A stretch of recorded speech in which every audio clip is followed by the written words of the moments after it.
नमस्कार, गुलिस्तान न्यूज देख रहे हैं आप। मैं हूं आपके साथ हर्ष भारद्वाज। सुबह के 10:30 बजे हैं। तमाम बड़ी खबरों से आपको अपडेट करने का वक्त हो चला है, तो बुलेटिन की शुरुआत करते हैं।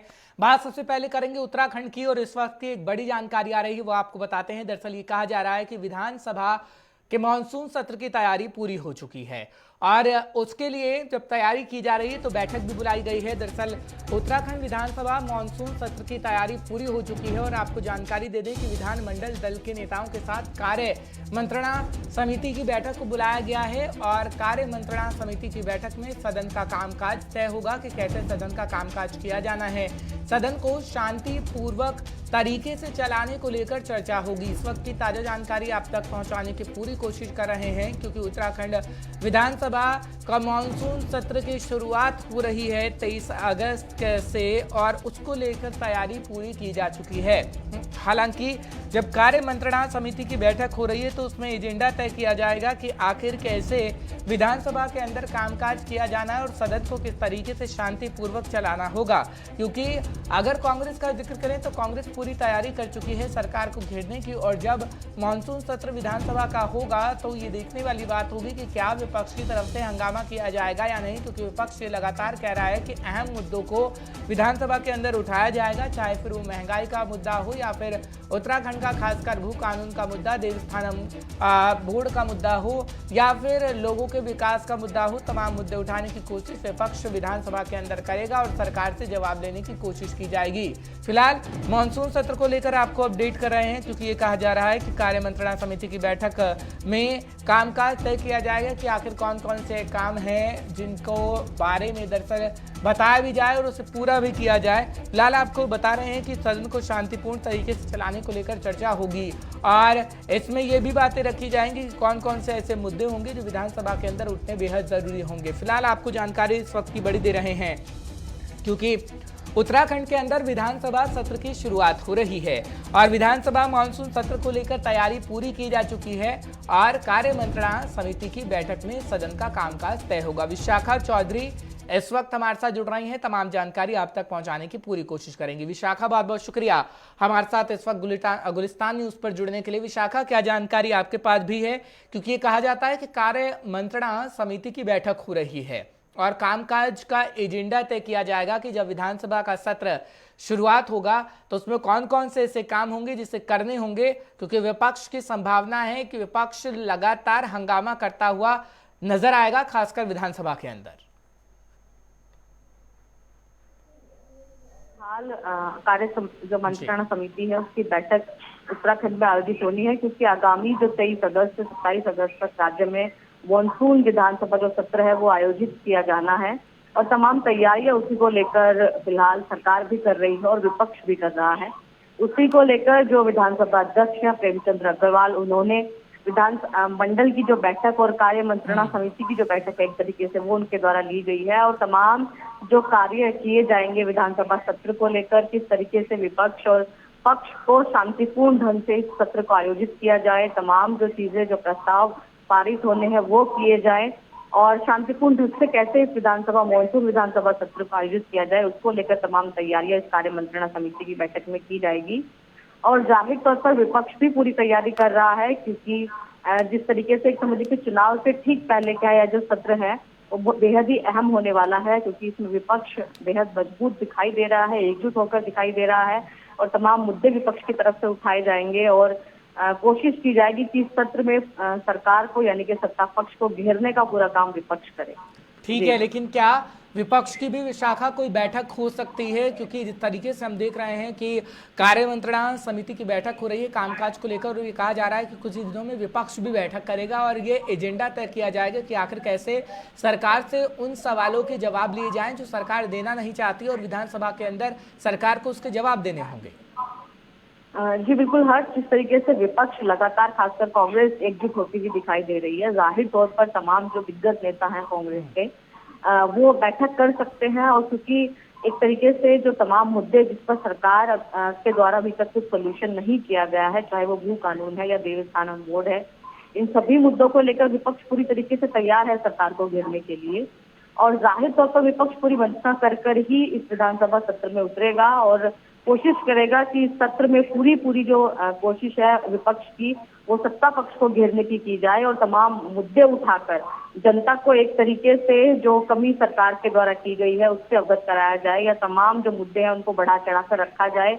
और इस सत्र को कहीं ना कहीं हर पार्टी, हर राजनीतिक दल जो है वो अपने फेवर में बुनाने की पूरी कोशिश भी करेगा और खुद को उभार कर खुद के जिस तरीके से पक्ष में लाने की जो कोशिश है उस विधानसभा सत्र में की जाएगी। और जाहिर तौर पर इस बार जो सत्ता पक्ष है यानी कि भारतीय जनता पार्टी है, उनको भी यह मालूम है कि किस तरीके से विपक्ष तैयार है हमला बोलने के लिए। तो तमाम जो कोशिशें हैं इस समय वो की जा रही है कि विपक्ष को जवाब देने के लिए जो पूरी तैयारियां हैं वो की जाए। जिस तरीके से मुख्यमंत्री ने कल एक राहत पैकेज का भी ऐलान किया है और 3 राहत पैकेज का ऐलान अब तक 1.5 माह के कार्यकाल में मुख्यमंत्री कर चुके हैं। तो जाहिर तौर से ये तमाम चीजें हैं जो सत्ता पक्ष की तरफ से भी रखी जाएगी और रिपोर्ट कार्ड एक तरीके से अपना पूरा तैयार किया जा रहा है सत्ता पक्ष की तरफ से, ताकि विपक्ष को कोई मौका ना दिया जाए। लेकिन दूसरी तरफ विपक्ष भी कोई कमी नहीं छोड़ रहा है, तमाम मुद्दे विपक्ष ने बनाए हुए हैं और आए दिन जो कांग्रेस के नेता हैं उनसे हम सुनते हैं कि तमाम चीजें जो है विधानसभा सत्र में उनके द्वारा उठाई जाएगी और जाहिर तौर पर सरकार से जवाब मांगा जाएगा। बहुत बहुत शुक्रिया विशाखा, तमाम जानकारी पहुंचाने के लिए, दर्शकों को अपडेट रखने के लिए। फिलहाल विशाखा बता रही थी कि कौन कौन से अहम मुद्दे होंगे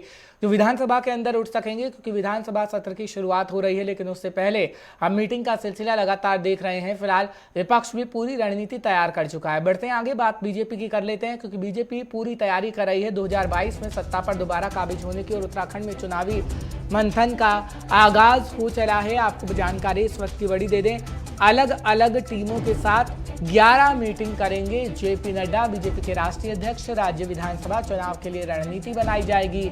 और आपको ये भी जानकारी दे दें कि जिस तरीके से हम देख रहे हैं कि बीजेपी के राष्ट्रीय अध्यक्ष जेपी नड्डा उत्तराखंड के दौरे पर हैं, रहेंगे दरअसल, क्योंकि तारीख फिक्स कर दी गई है और वो अब उत्तराखंड के अंदर पहुंचेंगे। चुनावी मंथन का आगाज हो रहा है।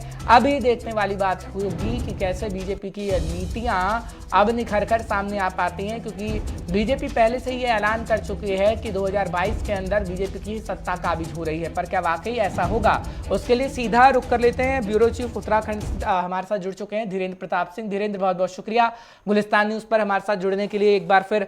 धीरेन्द्र, जानकारी दीजिएगा, क्योंकि अगर हम बात करें उत्तराखंड में बीजेपी की, तो बीजेपी पूरी तैयारी कर रही है। अब नड्डा साहब का पहुंचना हो रहा है और हम देख रहे हैं कि दोनों रीजन को साधा जा रहा है, कुमाऊं या गढ़वाल। और खासकर अब जब नीति बना दी गई है, तो क्या वाकई आपको लगता है जमीनी स्तर पर जब नड्डा साहब पहुंच रहे हैं तो हर एक वर्ग को साधने की कोशिश बीजेपी बखूबी करेगी?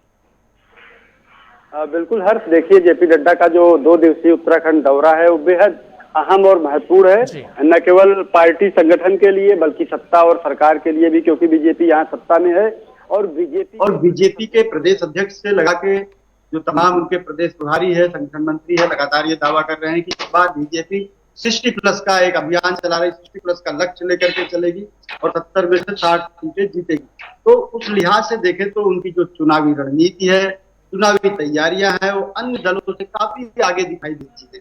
किसी भी अन्य पार्टी के राष्ट्रीय मुखिया को छोड़ दे, राष्ट्रीय अध्यक्ष को छोड़ दे, तो जेपी नड्डा पहले राष्ट्रीय अध्यक्ष हैं जो चुनावी मौसम में सबसे पहले प्रदेश का दौरा करेंगे। आपको प्रोग्राम उनका मिल गया होगा कि कितना सघन उनका दौरा है, कितनी गहन उनकी मीटिंग होगी, बैठक होगी और लगभग 11 अलग अलग संगठनों के साथ उनकी बैठक है। यानी बीजेपी के जो फ्रंटल ऑर्गेनाइजेशन है उन सबके साथ बैठक करेंगे, सोशल मीडिया की टीम के साथ बैठक करेंगे। इसके साथ ही साथ जो उनके बूथ स्तर के कार्यकर्ता हैं उनसे फीडबैक भी लेंगे, सरकार का भी और संगठन का भी, चुनावी रणनीतियों के लिहाज से क्या कमी रह गई है, क्या और किया जाना चाहिए, इन सब मुद्दों पर विस्तार से जेपी नड्डा जानकारी लेंगे। हालांकि बीजेपी के जो प्रदेश अध्यक्ष है, कल ही उन्होंने ये दावा किया मीडिया में कि उनका जो बूथ स्तर का कार्यकर्ता है, बूथ स्तर की जो तैयारी है वो मुकम्मल की जा चुकी है। उन्हें बताया जैसे प्रशासनिक दृष्टि से उत्तराखंड में 13 जिले हैं, लेकिन बीजेपी की सांगठनिक दृष्टि से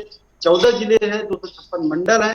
उन सारे मंडलों में उन्होंने कहा कि हमारे जो बूथ स्तर के कार्यकर्ताओं का सत्यापन होना था, वह एक महाअभियान चला के उसका सत्यापन कर दिया गया है और इन सब से स्वयं जेपी नड्डा मुखातिब होंगे, संवाद करेंगे और चुनावी मंत्र भी उन्हें देते हुए दिखाई देंगे।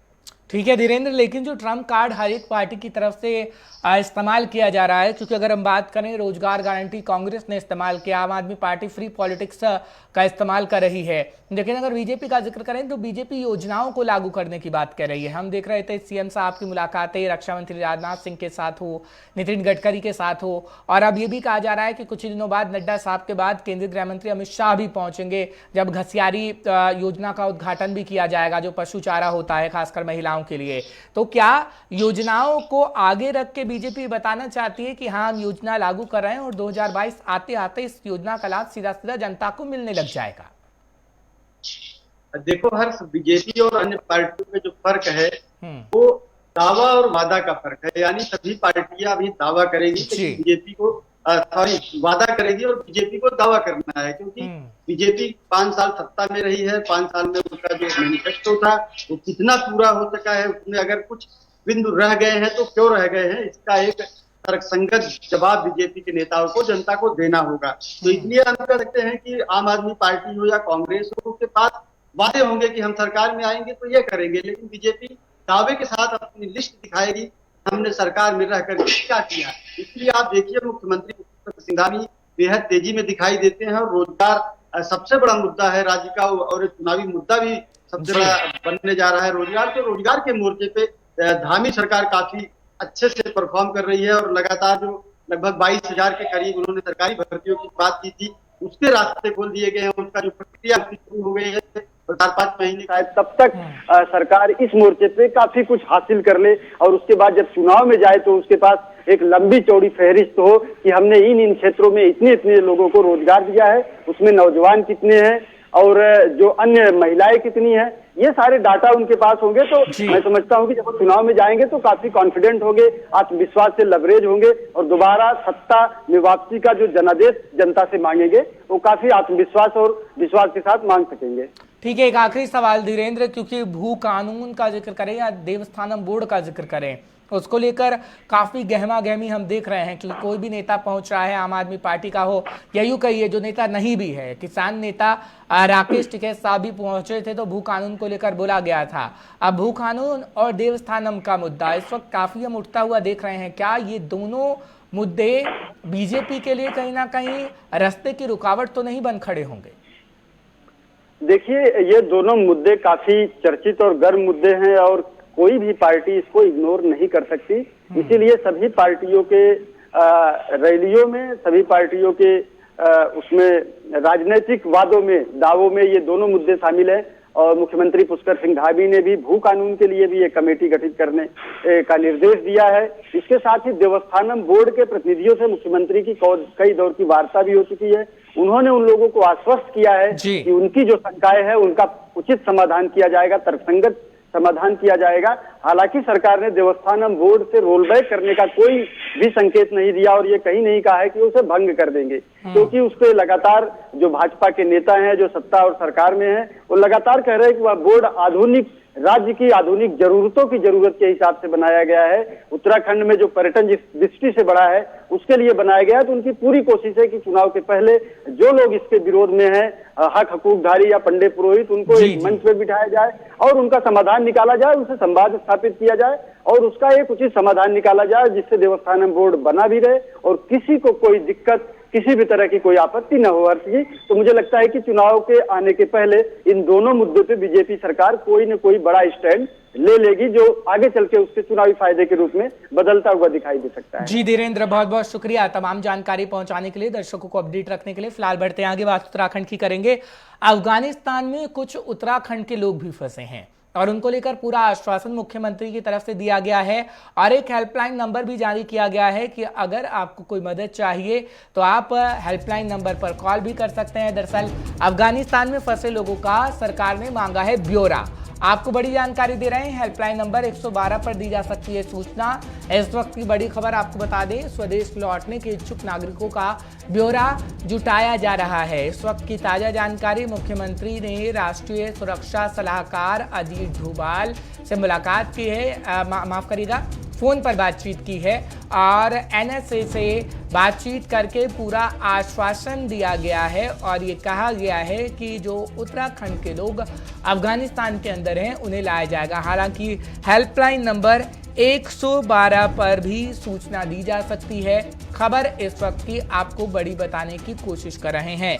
फिलहाल सरकार की तरफ से ब्यौरा मांगा गया है, उन सभी लोगों का और आपको जानकारी देने की कोशिश कर रहे हैं। ब्यौरा मांगा गया है, इस वक्त की ताजा जानकारी आप तक पहुंचा रहे हैं। फिलहाल धनराज इस वक्त हमारे साथ जुड़ रहे हैं, तमाम जानकारी आप तक पहुंचाएंगे। धनराज, बहुत बहुत शुक्रिया हमारे साथ जुड़ने के लिए।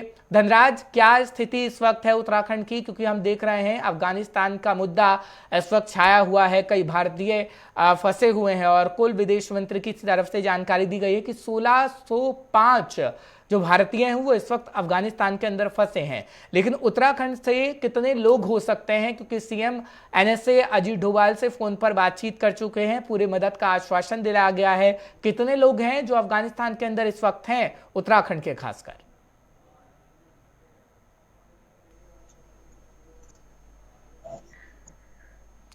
चलिए, फिलहाल धनराज को मेरी आवाज नहीं मिल पा रही है, हम दोबारा धनराज के पास जुड़ने की कोशिश करेंगे। फिलहाल आपको जानकारी दे रहे हैं क्योंकि भरोसा पूरा दिलाया गया है और ये कहा जा रहा है कि अफगानिस्तान में फंसे उत्तराखंड के लोगों को लाया जाएगा।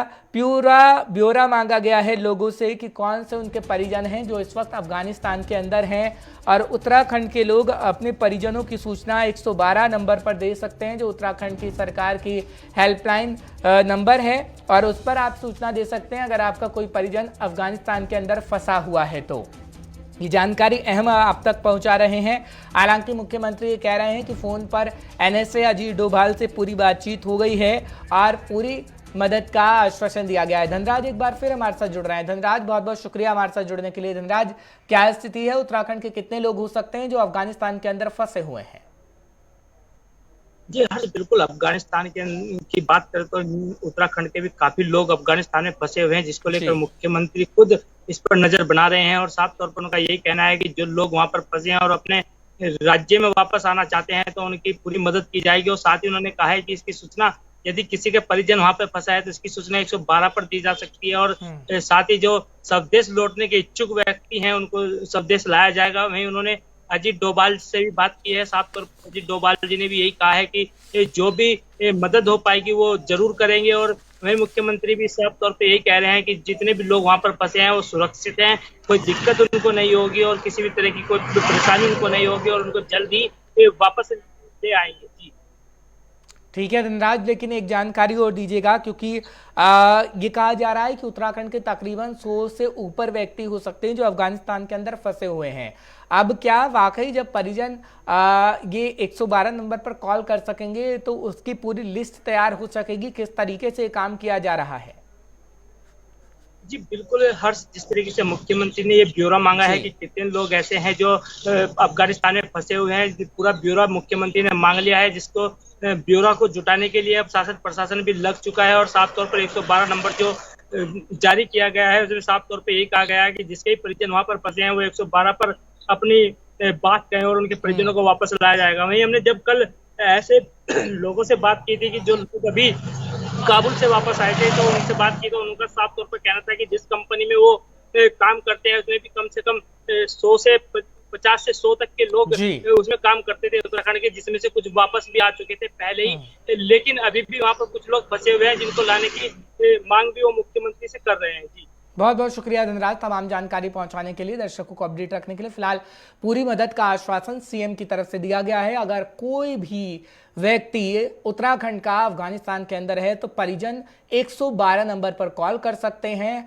और सीएम की तरफ से हेल्पलाइन नंबर जारी किया गया है और आप बता सकते हैं कि आपका परिजन अफगानिस्तान के अंदर है या नहीं। पूरा ब्यौरा सरकार की तरफ से मांगा गया और मदद आपकी पूरी की जाएगी। फिलहाल बढ़ते आगे, बात रक्षाबंधन को लेकर करेंगे, क्योंकि रक्षाबंधन को लेकर सरकार की तरफ से एक ऑर्डर जारी किया गया है। रक्षाबंधन पर रोडवेज में मुफ्त सफर कर सकेगी महिलाएं। रोडवेज जो बस होती है उत्तराखंड की, दरअसल उत्तराखंड सरकार ने रक्षाबंधन के अवसर पर ये बड़ी छूट दी है। आपको जानकारी इस वक्त दे रहे हैं, बहनों की मुफ्त सवारी के खर्च को राज्य सरकार एक दिन के लिए वहन करेगी और रक्षाबंधन के मौके पर महिलाओं को बड़ा तोहफा दिया गया है। हालांकि अगर बात करें तो हर एक राज्य सरकार अपने अपने तरीके से फैसले लेती है, लेकिन सबसे पहले उत्तराखंड की सरकार की तरफ से फैसला लिया गया है, जो जानकारी आप तक पहुंचाने की कोशिश कर रहे हैं, क्योंकि रक्षाबंधन के मौके पर महिलाओं को तोहफा दिया गया है और बहनों की मुफ्त सवारी के खर्च को राज्य सरकार दरअसल वहन करेगी। मिलेगी। और आपको बता दें कि उत्तराखंड की सरकार ने रक्षाबंधन के अवसर पर ये छूट दी है, मुफ्त बस में आप सफर कर पाएंगी क्योंकि रक्षाबंधन बेहद नजदीक है। 22 तारीख को रक्षाबंधन का त्यौहार है, इतवार के दिन। और ये कहा जा रहा है कि उत्तराखंड के अंदर जितनी भी रोडवेज बसेज हैं, अगर उसमें कोई महिला चढ़ती है तो उसकी टिकट नहीं लगेगी और उस एक दिन का पूरा खर्च राज्य सरकार उठाएगी, राज्य सरकार उसका वहन करेगी। नवीन शुक्ला इस वक्त हमारे साथ जुड़ रहे हैं, हमारे संवाददाता। नवीन, क्या जानकारी आपके पास भी है और कितना बड़ा तोहफा आप इसे कह सकते हैं कि राज्य सरकार की तरफ से बहनों को खास कर दिया गया है? जी, इसी तौर पर राज्य सरकार ने जो महिलाएं हैं उन्हें रक्षाबंधन पर एक बड़ा तोहफा दिया है। जो रोडवेज की बसें हैं उसमें रक्षाबंधन के दिन मुफ्त सवारी करेंगी और अगर उत्तराखंड के किसी भी क्षेत्र में जाना है तो उन्हें मुफ्त में ले जाया जाएगा। यह तो बड़ी सौगात है जो महिलाओं के लिए सरकार ने दी है। यह पहला राज्य है जिन्होंने अपने तरफ से तोहफा महिलाओं को दिया है। तो कहीं ना कहीं एक कि वह अब जो आवागमन होगा रोडवेज की बसों में आसानी से कर सकेंगे और रक्षाबंधन के दिन निःशुल्क जो सेवा है उसका लाभ ले सकेंगे। सरकार ने साफ तौर पर यह कहा है कि जो भी खर्च आएगा, जो महिलाएं इसमें यात्रा करेंगी, इन बसों में यात्रा करेंगी, उनका जो भी खर्च आएगा वो पूरा खर्च सरकार वहन करेगी। तो कहीं ना कहीं एक बड़ी सौगात राज्य सरकार की तरफ से जो महिलाएं हैं उन्हें रक्षाबंधन का एक तोहफा भी कह सकते हैं कि चलिए ठीक है, बहुत बहुत शुक्रिया नवीन तमाम जानकारी पहुंचाने के लिए, दर्शकों को अपडेट रखने के लिए। फिलहाल सीधे आपको हरियाणा लिए चलते हैं। मनोहर लाल क्या कुछ कह रहे हैं हरियाणा के सीएम, वो आपको सुनाते हैं। आहार योजना, अटल किसान मजदूर, ये कैंटीन योजना हमने गरीबों के लिए, चाहे वो मंडियां हैं, चाहे वो जहां भी कहीं चौक मोहल्ले पर जहां कहीं मजदूरों का आगमन होता है, गरीब लोगों का आगमन होता है, वहां हरियाणा प्रदेश में कैंटीन्स बनाई है कि 10 रुपए में भरपेट खाना उसको मिल जाए, ताकि कोई गरीब उसकी सुविधा अगर होती है तो ये प्रदेश के अंदर बहुत से स्थानों पर योजना बनाई गई है। देश में एक राष्ट्र एक राशन कार्ड, ये जो योजना लाई गई ये भी अपने आप में एक अद्भुत है। आखिर बहुत प्रदेश प्रवासी ऐसे जो परिवार होते हैं वो प्रदेश छोड़ के दूसरे प्रदेशों में जाते हैं, उनका राशन कार्ड वहां तो बना होता है, यहाँ उनको लाभ मिलता नहीं। एक प्रदेश से दूसरे प्रदेश में जाने के बाद भी उसी राशन कार्ड से लाभ मिलता है। हमने भी पिछले दिनों में 17,000 लोगों को ये लाभ दिया है, दूसरे प्रदेशों के राशन कार्ड जिन्होंने यहाँ आकर के ये लाभ लिया है। पीडीएस दुकानों पर भी पहले जितनी भ्रष्टाचार की कहानियां सुनी जाती थी, जब से हमने ईपीडीएस दुकानें की हैं, अर्थात जो POS system, POS POS system लागू किया, तो एक बायोमेट्रिक इंप्रेशन से ही उन लोगों को राशन मिल जाता है। जो भी घर का सदस्य जाएगा उसको राशन मिल जाएगा। दूसरा परिवार का कोई व्यक्ति दूसरा व्यक्ति उस परिवार का राशन नहीं ले सकता है। तो एक भ्रष्टाचार पर भी बहुत बड़ी रोक लगी है। पहले राशन यानी लिख दिया जाता था कि इनको डिलीवर कर दिया, दे दिया नहीं जाता था, वो राशन चोरी होता था। उस चोरी के ऊपर भी हमने इस सिस्टम के माध्यम से रोक लगाई है। घर घर सिलेंडर पहुंचाने का काम, गरीब परिवारों में सिलेंडर पहुंचाया जाए। उज्ज्वला योजना जो देश के प्रधानमंत्री जी ने लागू की, उसका भी हमें बहुत लाभ मिला है। यानी हरियाणा में इस उज्ज्वला योजना के माध्यम से 9,20,000 सिलेंडर ये दिए गए हैं। और आज हमने क्लेम किया है कि हरियाणा का कोई परिवार ऐसा नहीं है जिसके घर में सिलेंडर नहीं है। मैंने तो भरी सभाओं में 500 रुपए का इनाम घोषित किया। कोई परिवार आ जाता है कि मेरे घर में सिलेंडर नहीं है, इसकी जानकारी देने वाले को 500 रुपए दिया जाएगा। कुछ लोग आए भी, लेकिन उसके बाद अब धीरे धीरे कोई परिवार ऐसा नहीं बचा है कि जिसके सिलेंडर ना हो। हमने इस दौरान 9,20,000 नए गैस सिलेंडर ये उपलब्ध कराए हैं। बीपीएल परिवार, एक बहुत बड़ी कठिनाई हमको आ रही थी कि जो एससीसी डाटा था उसी के आधार पर बीपीएल परिवारों की चिन्हित किया गया था। लेकिन 2 साल पहले हमने जो वास्तव में गरीब है उनकी पहचान करके और एक योजना बनाई। उस समय भी 56,000 नए बीपीएल के कार्ड बनाए गए थे। अब ये जब से परिवार पहचान पत्र ये लागू किया है, हमने घोषणा की है, उसका वेरिफिकेशन चल रहा है और 2 महीने में 3 महीने में वेरिफिकेशन सब हो जाएगा। अब उस 1,20,000 रुपए की जो लिमिट थी बीपीएल परिवार की, उसको बढ़ा करके 1,80,000 रुपए कर दिया गया है। एकदम 1.5 गुना किया है, ताकि और भी परिवार अगर अपने आप को गरीबी की रेखा के नीचे आते हैं तो उनको भी उस प्रकार का लाभ ये सब दिया जाएगा।